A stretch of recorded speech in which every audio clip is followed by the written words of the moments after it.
So here we go. 3, 2, and 1. Here's your first preview video of the weekends for 2018, the fall of 2018 here. I had actually been tossing around whether or not these were even necessary still or appreciated.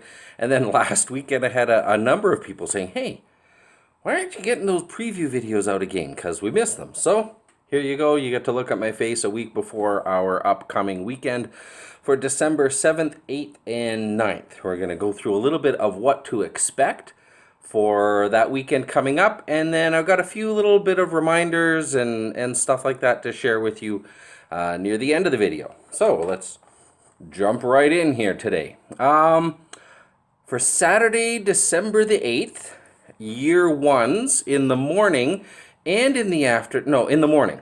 Yes, that's what it says. In the morning, year ones and year threes will be together, and you'll be doing a class on liturgy with Father Ron Andre. I just had a workshop with Father Ron on liturgical stuff for deacons and priests working together last Friday. Yeah, it was last Friday. And I just love listening to Father Ron talk about liturgy.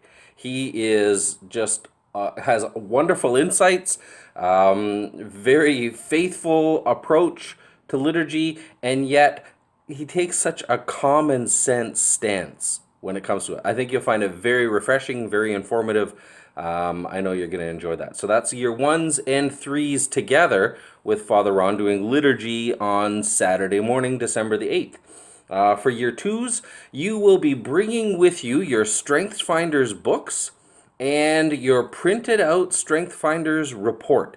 So if you haven't done that report yet, you need to do it now, okay? You have to make sure it's done before our next weekend together, before Saturday, December the 8th. Miles Myers will be spending the morning with you, helping to familiarize yourself with what these strengths really mean and how they integrate within our lives, and to see how and where these strengths are manifested in the lives of the people that you're journeying with. So it'll be an opportunity to really get to know each other a little bit more too. We're going to be talking at the end of this video a little bit about fostering empathy within our lives for the other. And I think this will be a really good process to work through to begin seeing the world through other people's eyes and seeing the values and the gifts that they bring. So I'm really excited for you to be able to have that opportunity. In the afternoon, let's see what we've got on the list here.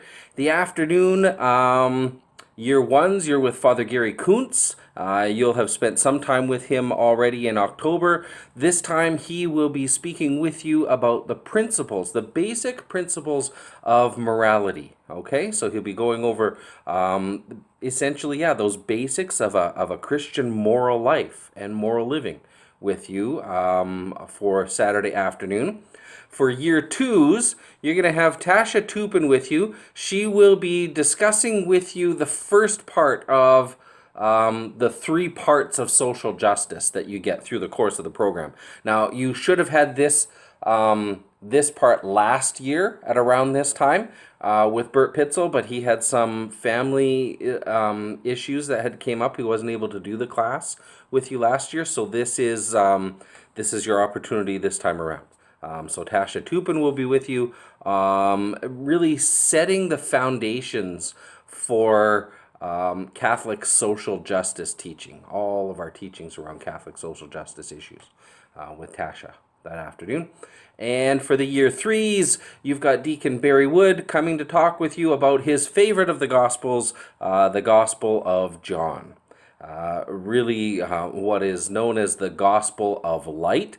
And actually a really good preparation for that Saturday afternoon class with Deacon Barry would be taking some time in the next week or so to read through the Gospel of John. I think that would serve you quite well as the class comes up, okay? And bring any questions that you might have about the Gospel, about different passages, and why it's so different. You're going to notice, if you've read any of the other 3 Gospels, you'll notice the Gospel of John is quite different from all of the others.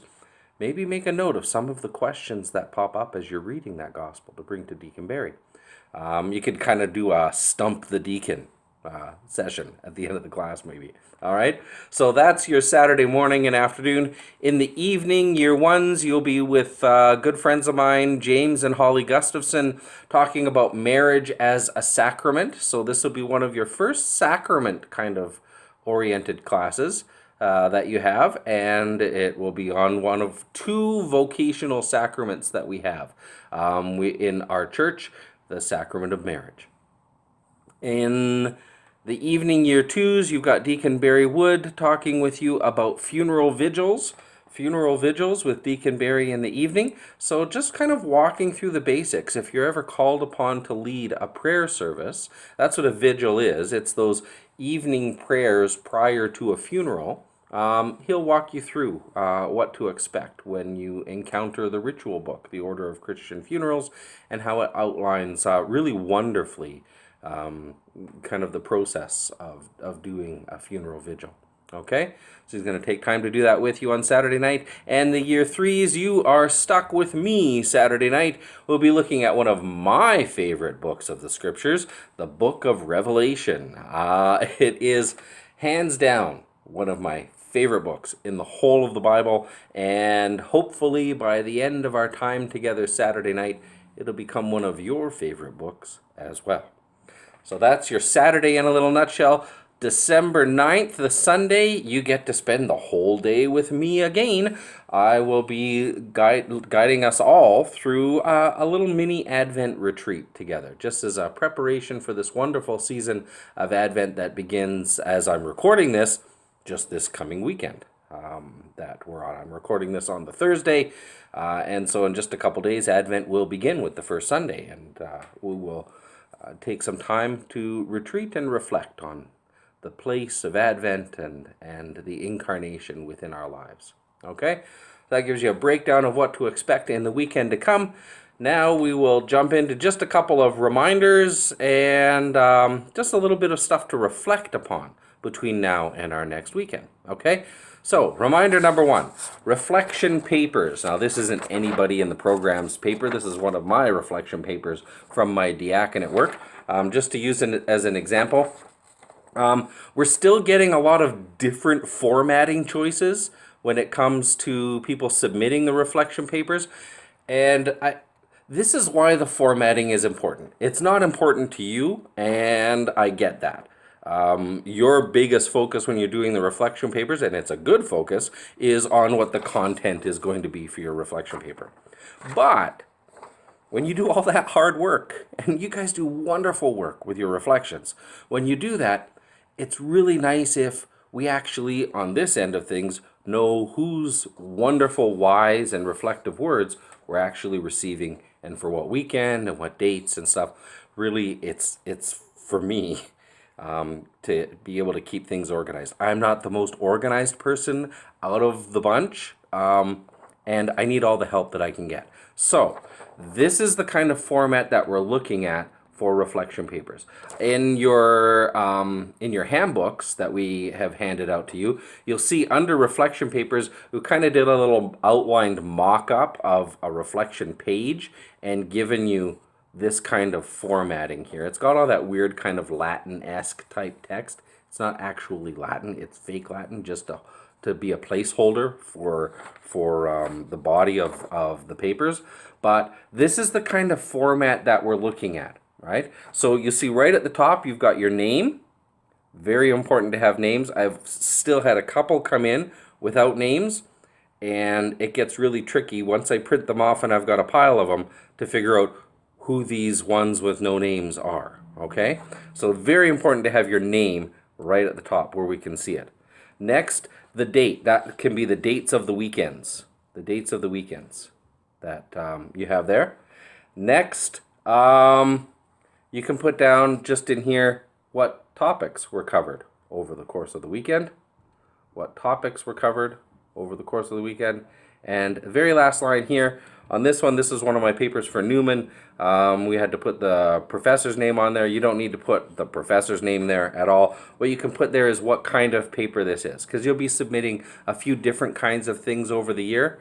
So if you tell me this is a weekend reflection, right there, I know exactly what it is. If you're submitting a study project, you put study project on the very last line, I know exactly what it is. If it's a personal testimony, you put personal testimony there, I know exactly what kind of paper it is that I'm looking at, okay? So this is the format. I want to encourage everyone to use that, even if there's a couple of people still who are handwriting the reflections. And your handwriting is very, very neat and tidy, very easy to read, so that's not a problem at all. But we still need this kind of format at the top of the page so that I can keep track of whose is whose, okay? Thank you so much for that. I know that we can get a handle on this, okay? Next reminder, program payments. So this is your share of the tuition for the coming year are due this coming weekend, all right? You can make checks payable to the Archdiocese of Regina and just put lay formation program in the memo line of those checks.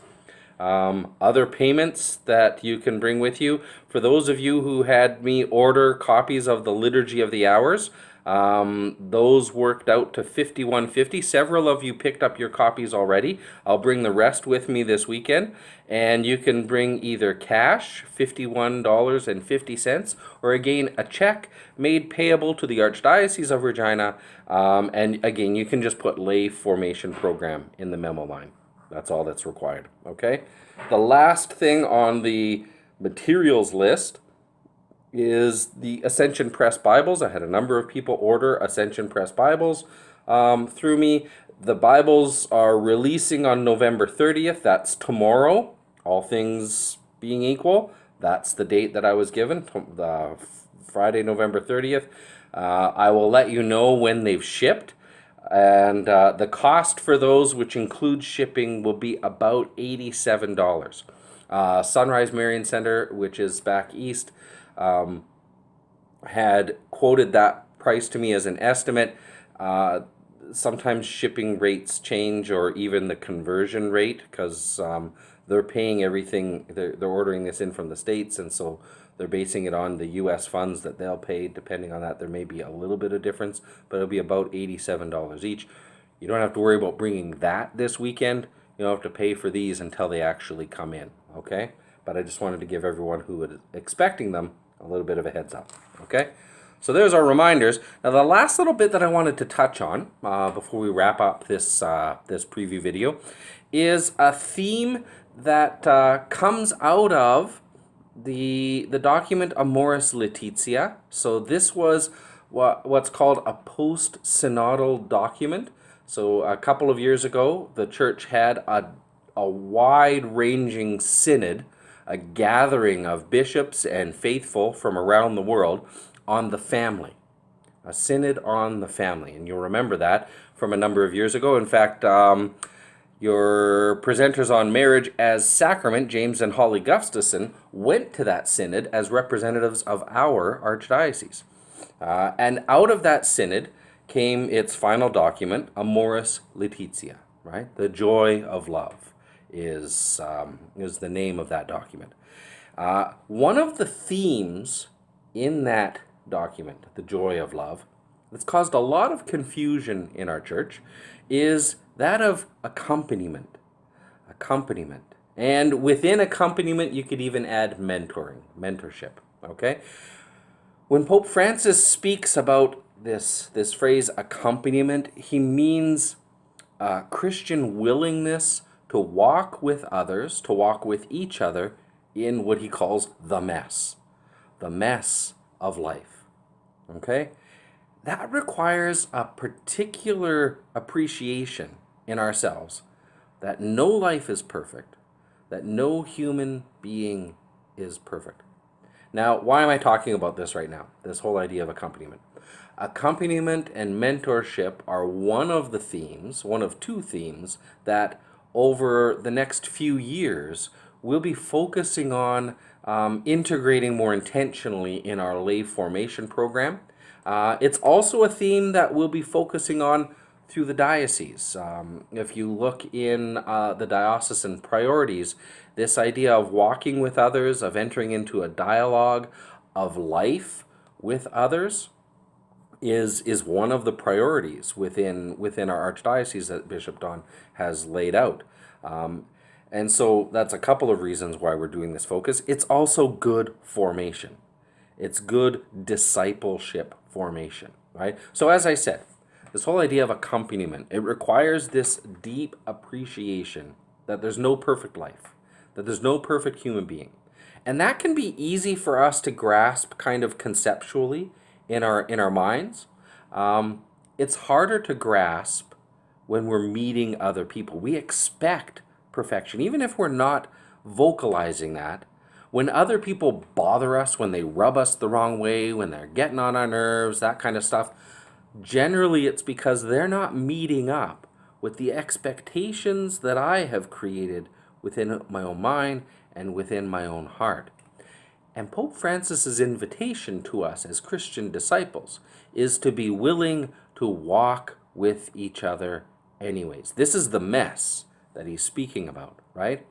Accompaniment requires a deep humility that's forged within an appreciation of our own imperfection and the mercy and the patience that I require along the way. My own need for Christ's redeeming grace to heal me, and a willingness to offer that same healing and that same mercy and that same patience to others. What Christ has offered to me and offers to me in every moment of my day, I need to foster and develop a willingness to offer that to others.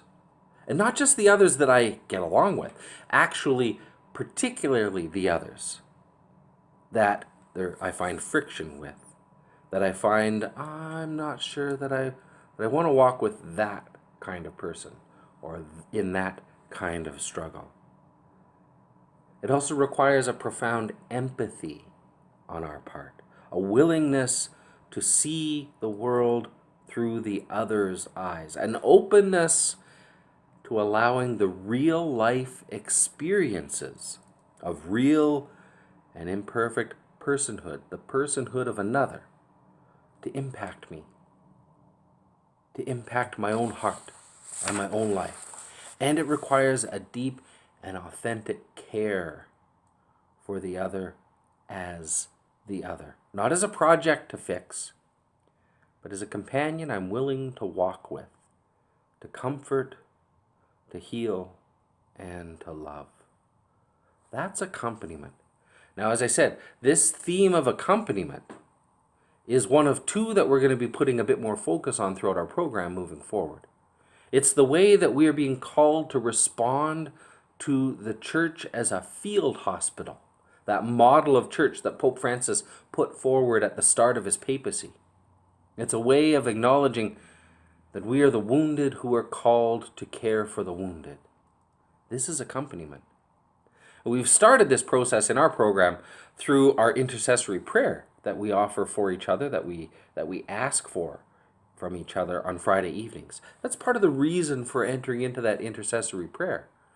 That willingness to open up the messiness of our own lives to each other, to receive that messiness from the people that we're journeying with, and to commit to taking their needs into our own hearts. I want to encourage you to take seriously that call to pray for the particular needs of your fellow pilgrims on this journey.